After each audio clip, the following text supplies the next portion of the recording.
我觉得咱们国内的电影的话，其实这几年也是有进步的，就是相对来说比以前的话，综合来讲吧，能好一些。但是距离美国这些就是巨头还是要有，比较长的路吧。而且我们国家人就是这种创新能力和创造力，我觉得还是比较薄弱。教育模式的问题。对，咱们就是功利主义教育嘛。对，它不是发散性教育，开放式教育。之前我有坐车遇到一个司机，他也是一个中年人，他说他当司机之前是个警察，然后呢，他小的时候也是过着那种特别爽的日子，就是跟着那些小伙伴拿着枪去打鸟，去捕鱼，然后生火做饭，就是非常潇洒。然后他就说你们现在这些孩子，对，过得太悲惨了，太悲催了，就是生下来就进学校里面关着，对，然后课业也特别多。有一个电影叫《大地》，就是一个女性，然后她经历了一些变故，然后自己到荒野当中去居住嘛。我觉得那个片子从它的叙事到它的那种就是镜头感、风景我就觉得让我很向往的那种感觉，但是肯定很不舒服，我都能想象得到。就几个伙伴一起去，我觉得还行，就是吃点现成的那种，不用我去打猎呀，然后又解剖又干嘛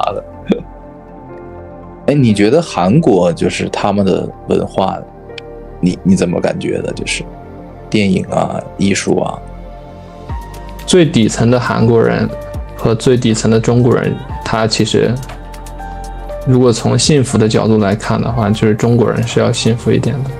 他的那种资本还没有深入到最细小的毛孔里边去，就是资本它其实是从城市包围农村嘛，就是它是一点点深入到我们生活的方方面面的。就像现在资本到一个阶段，它已经开始涉及我们的一日三餐了，有外卖了，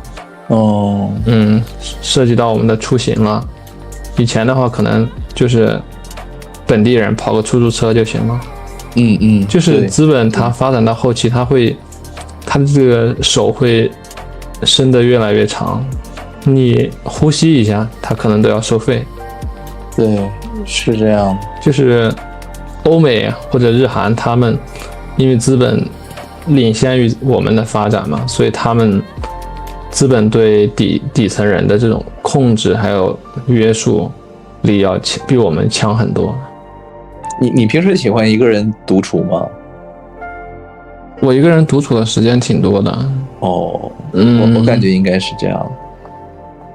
我更喜欢独处吧，就是当然我也不排斥聚会，只是说太多的聚会是或者太多的暴露在人群之中会让我觉得不适吧，就是我需要自己独处的时间。所以我有时候我看到香港的那种农屋，我就感觉很压抑，很窒息啊。是，确实很窒息。如果是常年生活在那种环境，我觉得，可能缺乏了一些这种本能性的东西吧。就是很多人可能生活在那种环境下，他从小就没有一个独立的空间，对，他都没有独处过。就跟我之前看那个书里面讲，他说很多印度人，家里基本上都是10来口人。然后又生活在一个房间里边，或者一个特别小的屋子里面，就是他们从小就没有一个个人的空间。对，这就使得他们非常的依赖家族，非常的依赖这种人际关系。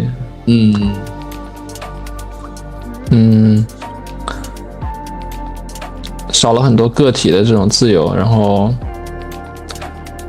可能个人的那种特征或者性格就不明显，基本上就是受到家族或者这个团体的影响吧，就是每个人的兴趣点不同吧。我之前去看那个《绝命毒师》，我觉得也不是特别好看呀。就抓不到你那种感觉。对啊，就是我看一个东西，就是我喜欢看那种他能给我一些意想不到的东西。就是如果我都能猜测到他后面要演什么，然后他还确实这样演了，我就会立刻关掉他。是，我懂，就是喜欢那种意外感啊，就是那种超乎想象的。所以很多国产的剧我根本就看不了，我就觉得，哎呀，上一句台词我能猜到下一句讲什么，我就觉得，其实就跟看书是一样的，就是他要有吸引我的地方，然后我才能看得下去啊。就是，但是如果是我喜欢的题材的话，就算我能看透它的剧情走向，我也是愿意去就是欣赏的。就比如说世界末日啊、僵尸那种的，那种末日啊，就是我对末日生存就是特别的这种迷恋，就是。我记得这，因为演员少，我就是你像比如说《权力的游戏》哈，我觉得画面什么都特别好，然后我一看。一会儿一个阿曼达，一会儿一个什么 Samantha， 我就记不住了这个人名，你知道吧？就是你要花很多的成本去学这个东西。对，他就是人物关系太复杂了。是，就跟那个《百年孤独》一样，他那个人名不仅复杂，大家还起一个名，还很像。对，大家名字都很像。对，我对这种的是特别抵触。就是你上来人很多，然后名很多，我直接崩溃了就。它其实有意思，但是需要付出一定的成本，对成本。你的兴趣可能也没那么大，就是兴趣大了，可能也不计成本了。是，就像那个《甄嬛传》里面，我每个人我都知道叫什么名，台词我都背下来了。对，哎，那个很上头，就我看这些。书或者说是影视作品，我基本上都是抓人的，就是抓这个主演，抓这个导演，就是就跟类似于咱们 B 站关注 UP 主是一个逻辑。对，就是我关注了这个人，他的作品我就会特别留意。如果这个人因为一开始的一个作品给我留下了特别不好的印象，可能他就被我 pass 掉了。对，所以第一集很重要。电视剧，我觉得如果第一集我能看下去，一般这个剧我就能看下去。对，就是好的作品总是不可多得的，是，总是很少。需要一定的概率。我看过比较让我觉得震撼的电影，就可能那个叫什么《超时空接触》算一个吧，那个就跟外星人有关的嘛，我觉得算是，一开始看就是会起鸡皮疙瘩那种的，有震撼的感觉。很多人看谍战类的，对吧？我那种是我完全看不了，就不知道为什么。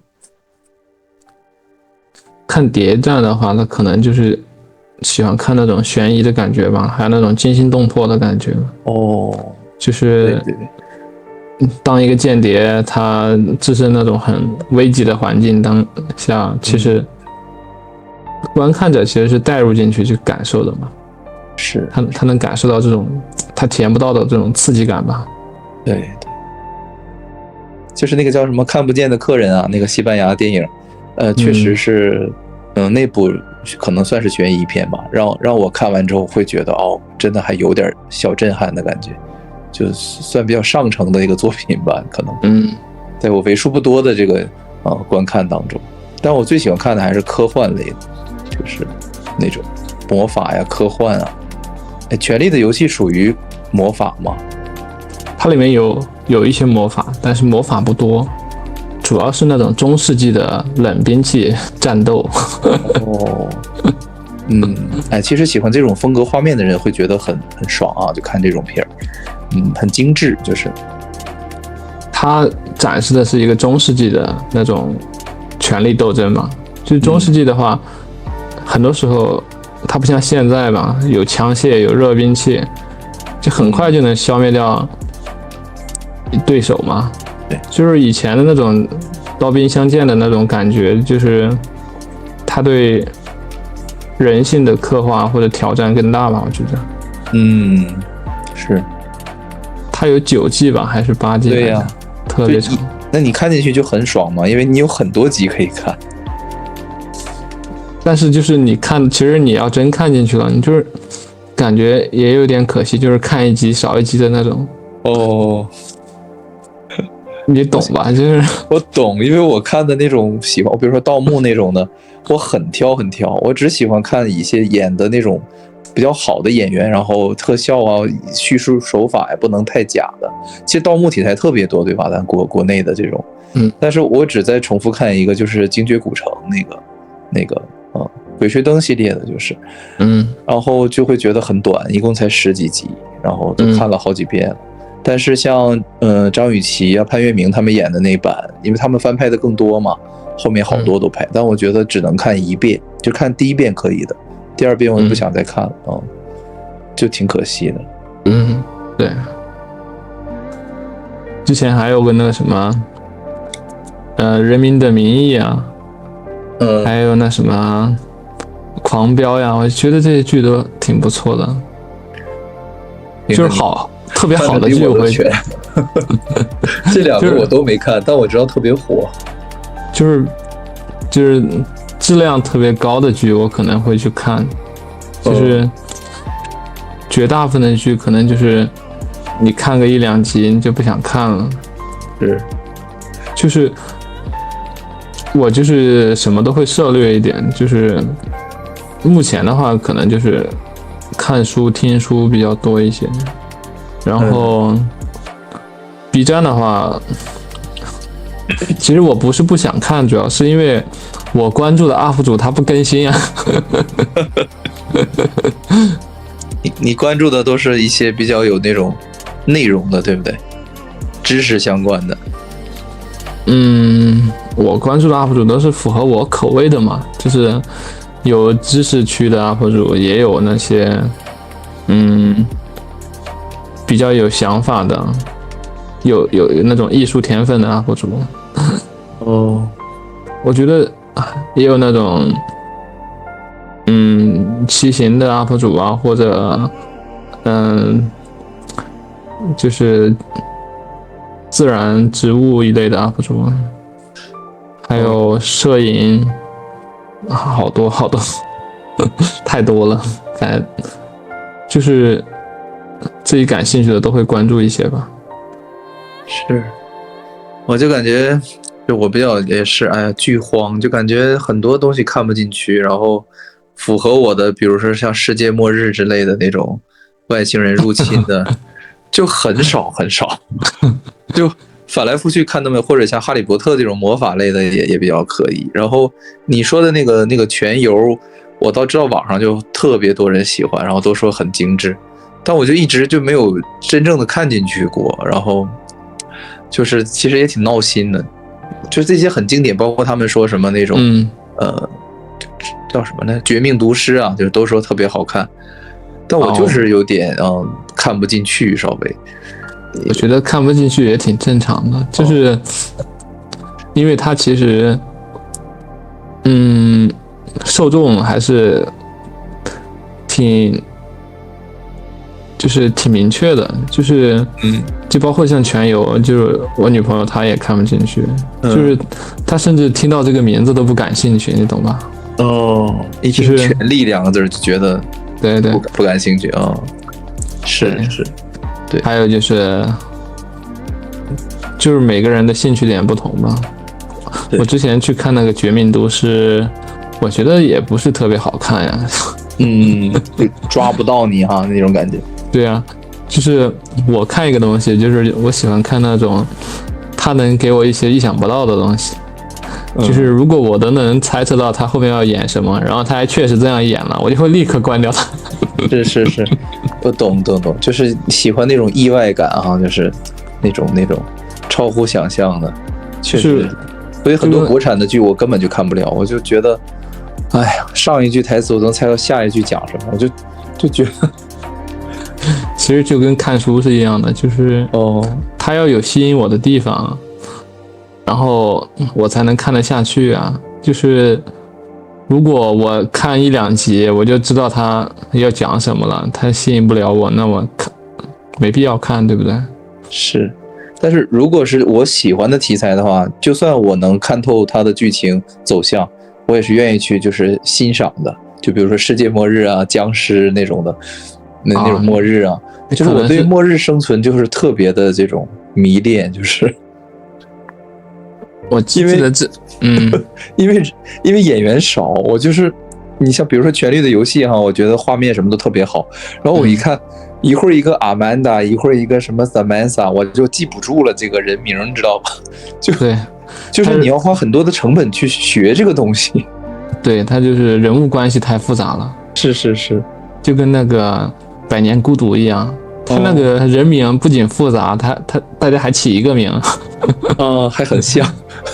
对，大家名字都很像。对，我对这种的是特别抵触。就是你上来人很多，然后名很多，我直接崩溃了就。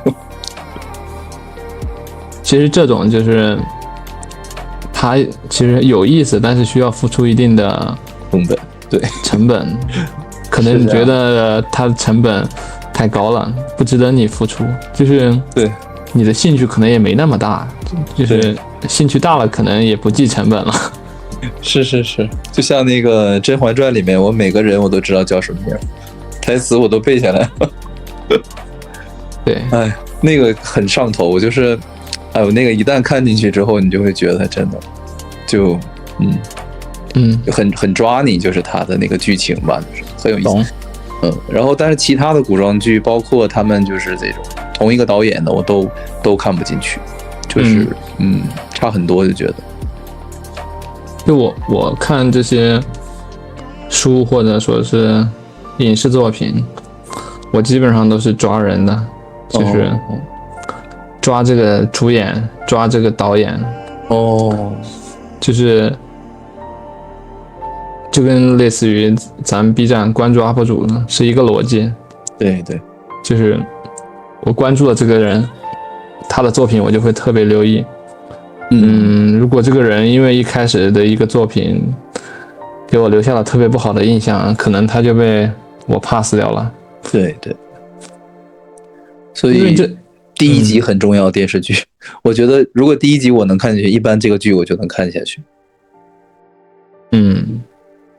就是这个世界这些文化作品，它其实太多了，可以说是浩如烟海。是。然后我们的时间又非常有限，所以就是尽可能的用一些方法去挑选一些值得我看的或者我感兴趣的去看。对，你喜欢看那个动漫之类的吗？就是动画片什么的？我以前特别喜欢看哆啦 A 梦。然后还有蜡笔小新。不过这些都是就是大家都会喜欢的吧。对，也不算什么特别的，就是对特别的题材。对，就是蜡笔小新还有哆啦 A 梦，就是它是那种其实我知道它要讲什么，但是我也不会在意它的故事情节，因为我知道它是个动画片，它不可能高深到哪儿去。对，它就是只是在给你展示一些非常简单的那种童真的快乐。是，就是以前可能会看的多一点，现在对动画看的太少了。对，对，说到动画，我想到有那个宫崎骏的，然后我看了宫崎骏的动画我都看了，就是每一部都看了，有的看了不止一遍。我觉得他的作品很有深度，已经超出了动画这种刻板概念了。确实，就是我也是每一部都看了好多遍，然后感觉确实是大师级的，然后很难被超越的感觉。就是这样的人，如果世界上再多一些就好了。对，就是好的作品总是不可多得的，总是很少。需要一定的概率。对，就是我看过比较让我觉得震撼的电影，就可能那个叫什么《超时空接触》算一个吧，那个就跟外星人有关的嘛，我觉得算是一开始看就是会起鸡皮疙瘩那种的，有震撼的感觉。对，然后其他的几乎就这种题材的几乎就没有让你觉得那么头皮发麻的那种感觉的了，很少。看太少。好的作品说少很少，说多其实也多。是，关键是不感兴趣，你知道吗？我就就有的时候不喜欢自己这么的，你懂，就是口味这么的独特吧。就是其实想多看一些题材的，然后包括就是像很多人看谍战类的，对吧？我那种是我完全看不了，就不知道为什么。一般就是看谍战的话，那可能就是喜欢看那种悬疑的感觉吧，还有那种惊心动魄的感觉。就是当一个间谍，他置身那种很危急的环境当下，其实观看者其实是带入进去去感受的嘛。是，他能感受到这种他体验不到的这种刺激感吧。对。就是你说的这个我很认可，因为好像悬疑类的片子我都不爱看，因为就是比较累脑子，然后只要我比较懒，然后我一看到这个片子就是讲的那种比较隐晦的，不是很直接的，我就会觉得我没有成本去思考这个东西。就是我会，但是我感兴趣的像这种超体啊之类，我可能会刷个很多遍，然后去品它的表达的这种意义哈，就是科幻的呀，或者这种星际穿越的，我可以刷很多遍。但是只要是悬疑类的或者犯罪类的，就是那种猜那种杀手是谁呀，到底谁是凶手这种，就柯南之类的破案的，我都有点就是提不起兴趣来吧，因为我明显感觉它就是人为设计的一个东西。对，就是你可能就是觉得这种故事题材吸引不到你吧？有点，我觉得有点故弄玄虚，就是会有点那种感觉，就是他前期会故意去误导你，给你一些画面啊，然后一些对白，对吧？让你往那个方向去猜测，然后最后再来个反转，对吧？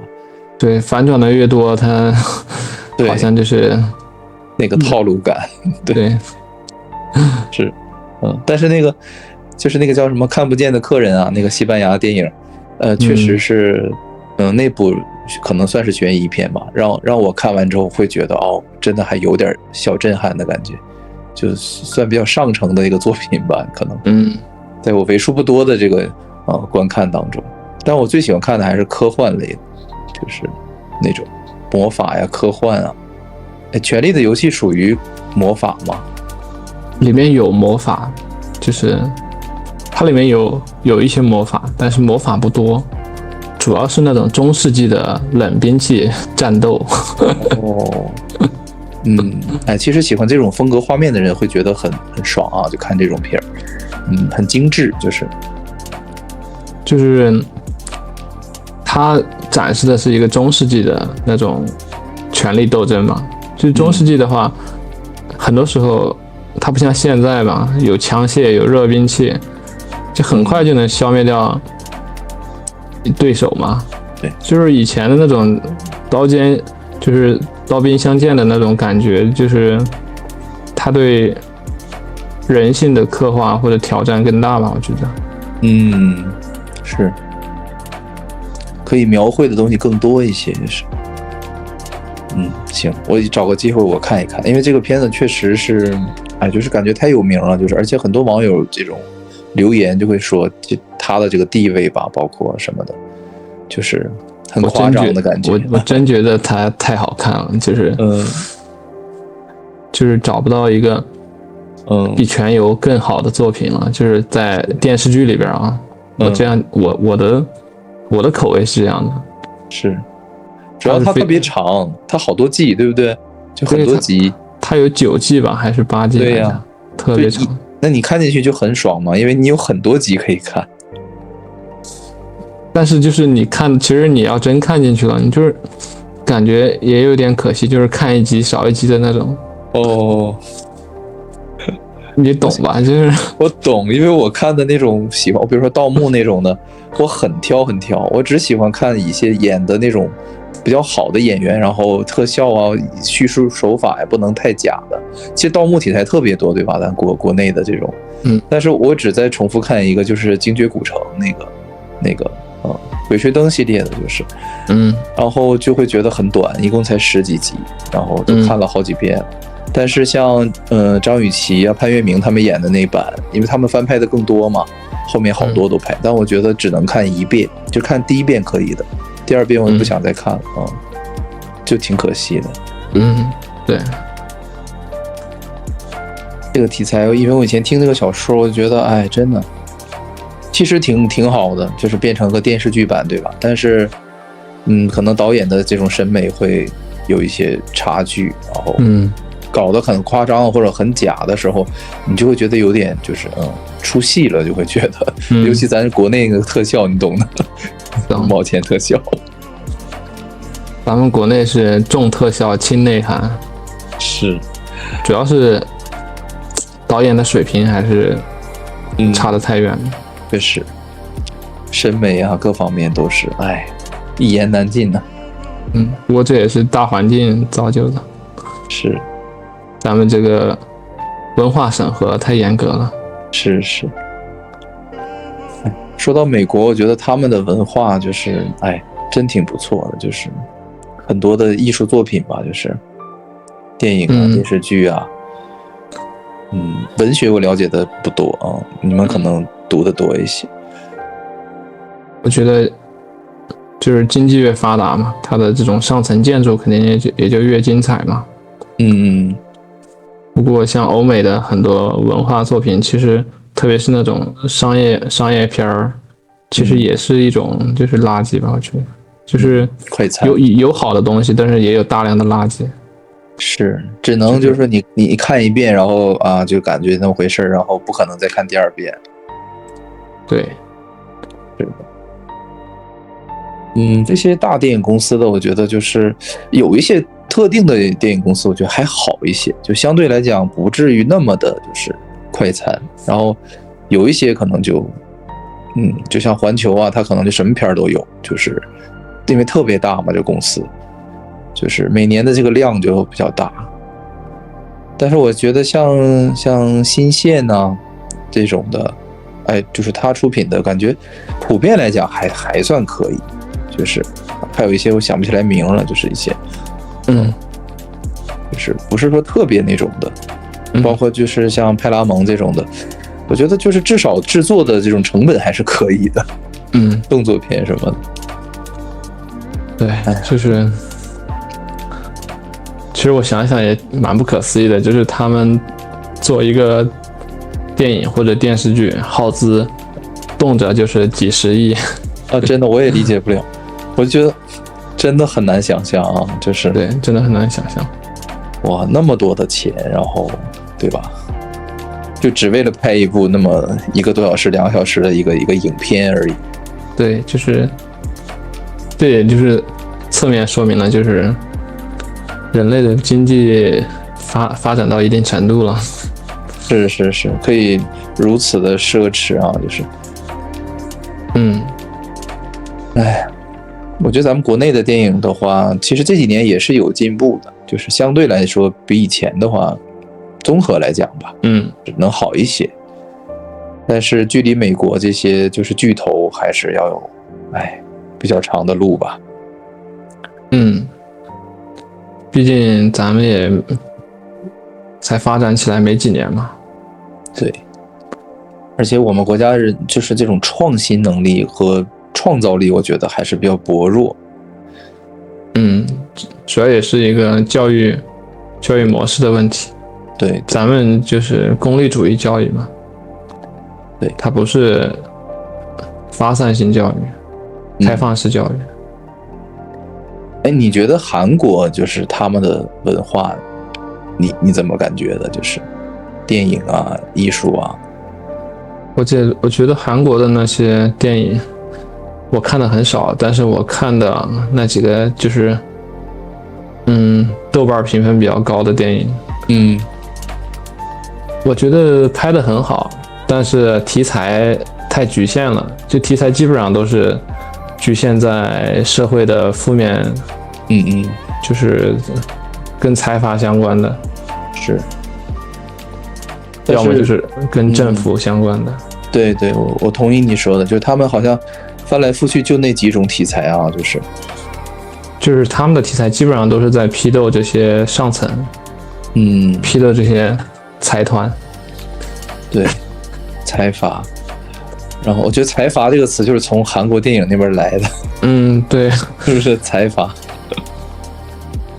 我觉得就是这也可能就是因为韩国是学习了美国的那种制度和文化嘛，所以他就是可以就是肆意的去发表这种对财阀呀对政府的这些负面言论，或者说拍这些片子嘛。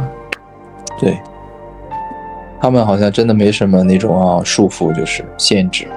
你说的刚好相反的，就是他因为就是束缚太多了，所以他只能通过这种文化上的表达来宣泄他的这种负面情绪。你懂吗？我说的是他们就是审核上面没那么多限制在文艺作品审核上他就是不限制这一块，就是对比较自由，也不是，他其实是资本主义发展到一个阶段之后，他不在意你底下人的这些看法和想法，就是你怎样恶评他都没有关系，就是你够不着他，你懂吗？对对，撼动不了他，对，你撼动不了他，你甚至触动不了他。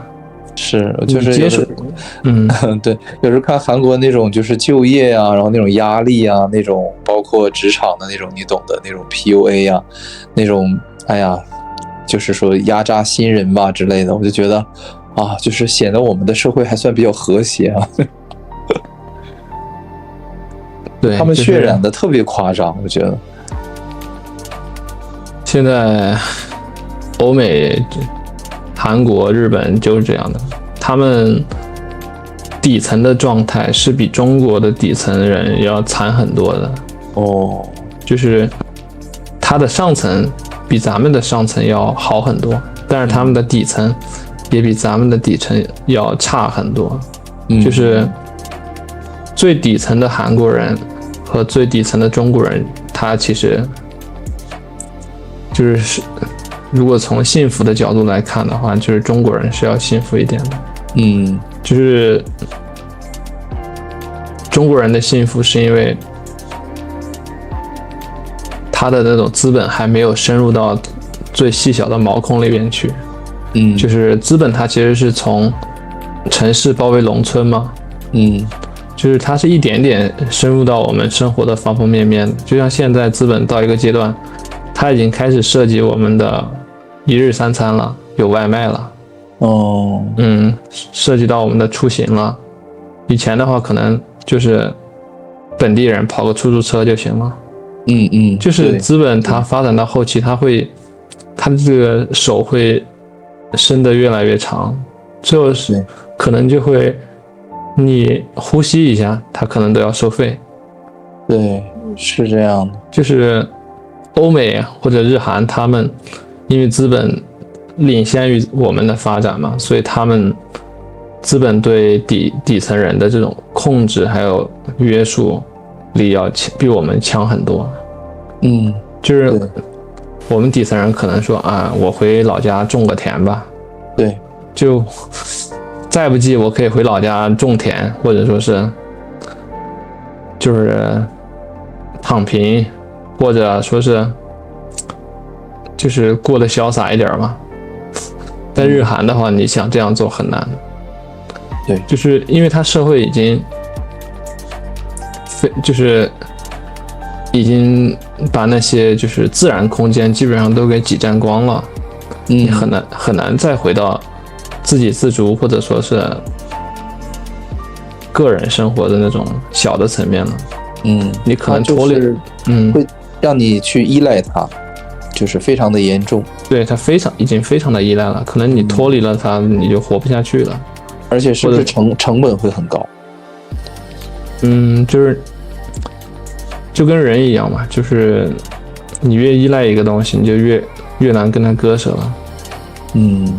对，就是我有的时候在思考，就是你说人到底要在跟这个社会处于一个什么样的一个距离才是比较就是说舒服的吧？因为你像你说的完全脱离社会，我觉得也不可能，因为我们都用习惯这些好东西了，对吧？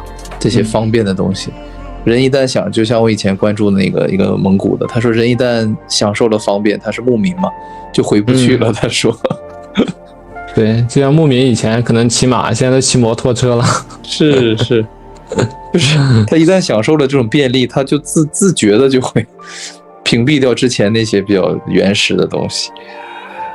我就觉得，其实要有一定的距离，不能完全的就是被社会这个体系给拴住，因为还是会有点不舒服的，觉得其实是不自由的，或者说不能完全的满足我们。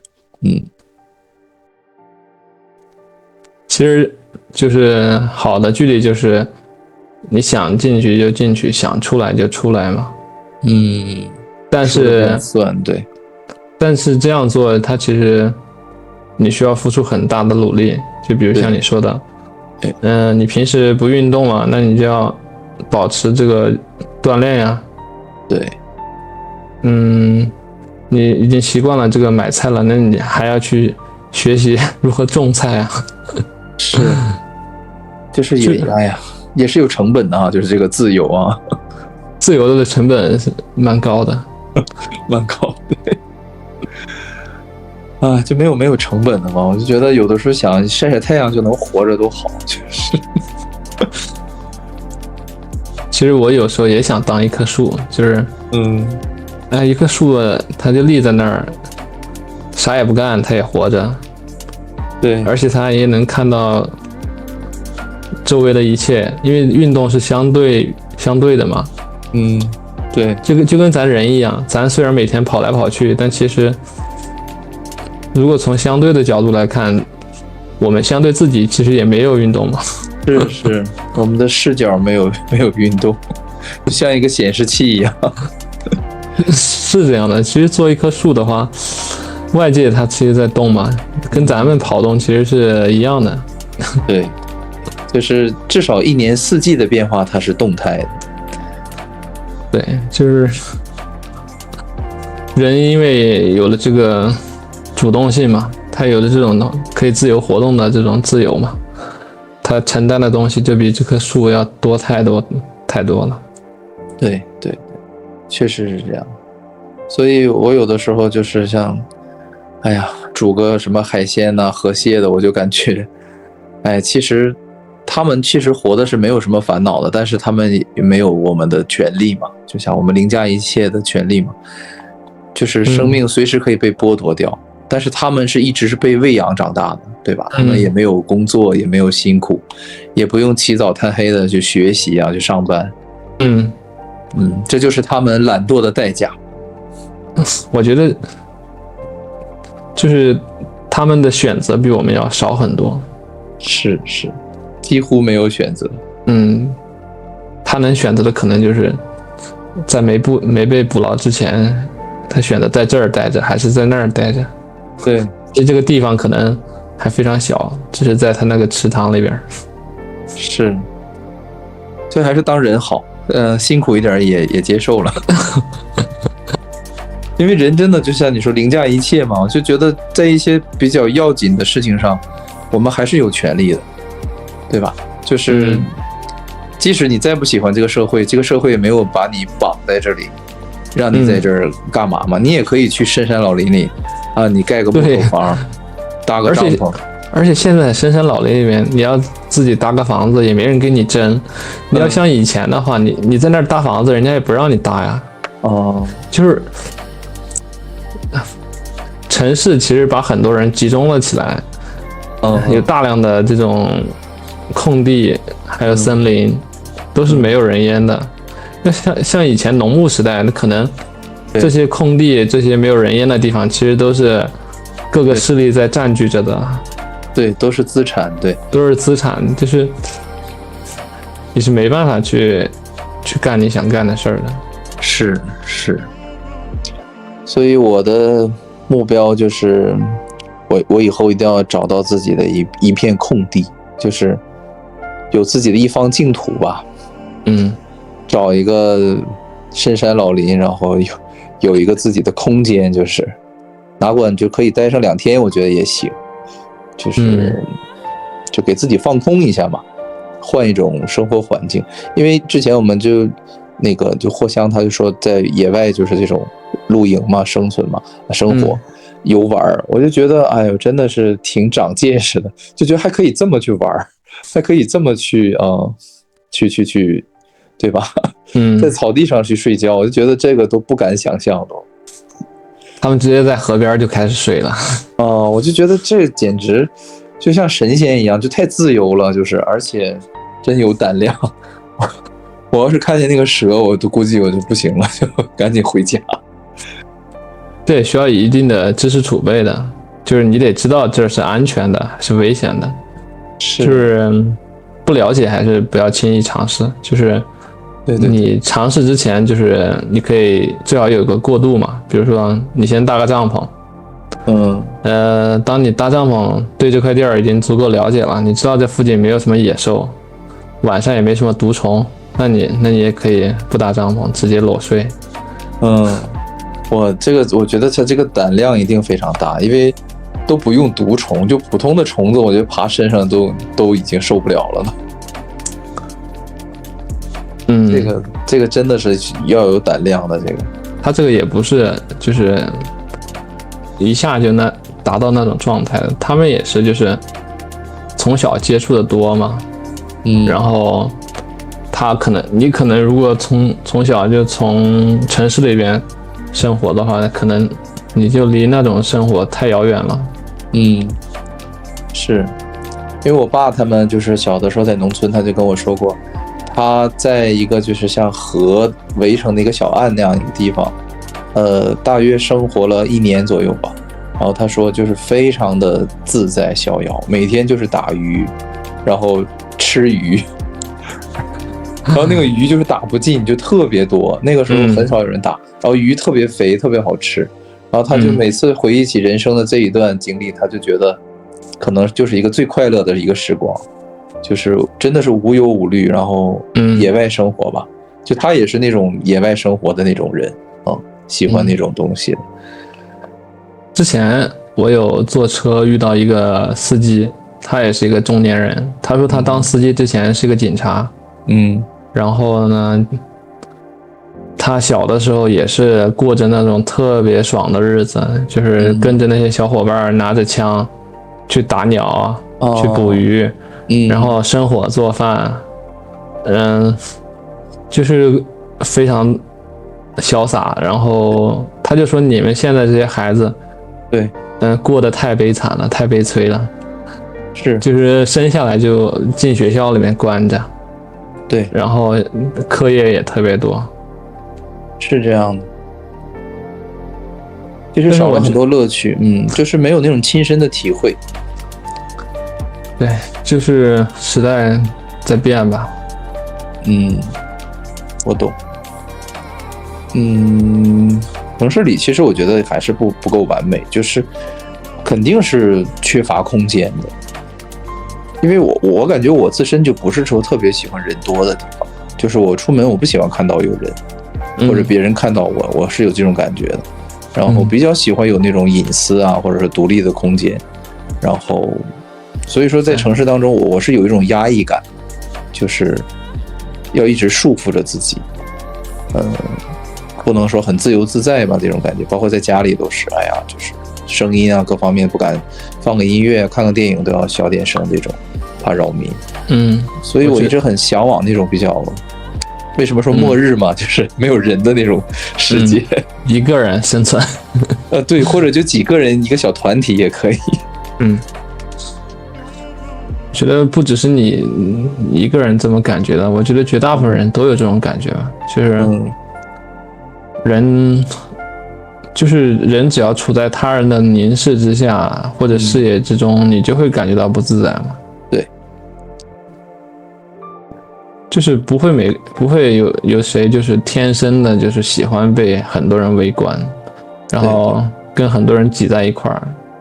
就是当然如果是出于比如聚会啊，或者说是就是一些特殊场合偶尔这种，其实对这当然不算。就是人其实是需要自己的那种私人空间的。现代社会一个很大的问题就是人很少有这种空间，就是所以大家要买房子嘛。对，买房子其实就是有一个属于自己的空间嘛。但是房子这个空间还是比较就是局限的，就是可能我觉得就像动物的领地一样，就是人其实需要有一个方圆几公里以内的一个这样一个领地，就是这样的，是不是？然后只属于我的这种感觉。对，是这样的。所以我有时候我看到香港的那种龙屋，我就感觉很压抑，很窒息啊。是，确实很窒息。如果是常年生活在那种环境，我觉得，可能缺乏了一些这种本能性的东西吧。就是很多人可能生活在那种环境下，他从小就没有一个独立的空间，对，他都没有独处过。就跟我之前看那个书里面讲，他说很多印度人，家里基本上都是10来口人，然后又生活在一个房间里边，或者两个一个特别小的屋子里面，就是他们从小就没有一个个人的空间。对，这就使得他们非常的依赖家族，非常的依赖这种人际关系。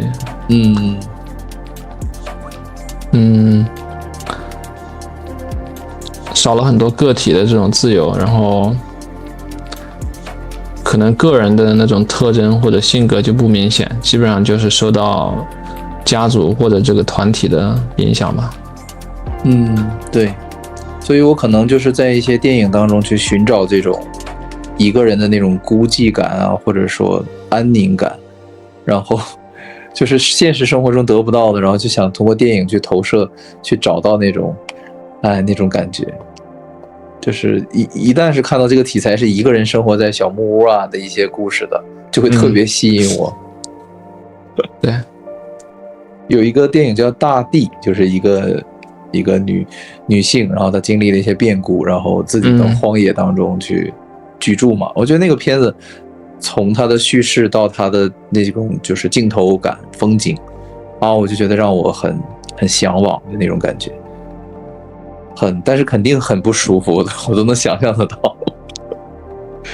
很不方便，连电都没有。就几个伙伴一起去，我觉得还行，就是吃点现成的那种，不用我去打猎呀，然后又解剖啊，又干嘛的，挺好。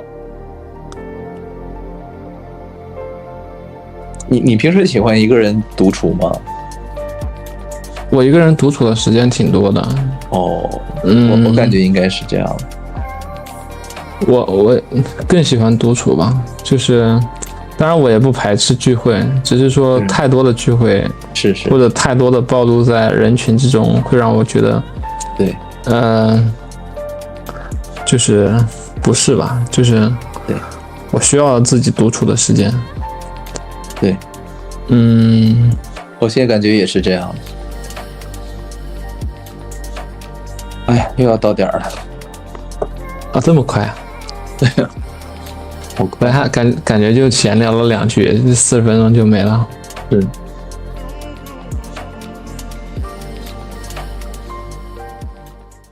好，非常感谢啊！剩下的章节呢，我们会在下周更新，请订阅支持一下吧，让我们幸福喜悦吧。因为我们如今正在经历的疯狂，实际上是一种幻象。它逼着越来越多的人觉醒，可是呢，我们也要同情那些没法觉醒的人，因为世间的种种现象造成了我们个体与灵魂的分离。我们会在螺旋上升的水晶上继续我们意识的进化，我们正在获得内心的勇气，将自己交给了灵魂，迈向了完全未知的领域。我是谁？我来到这个世界上究竟要做什么？进化的新阶段已经开始，意识到无限的爱会让我们开启一场前所未有的灵魂旅程。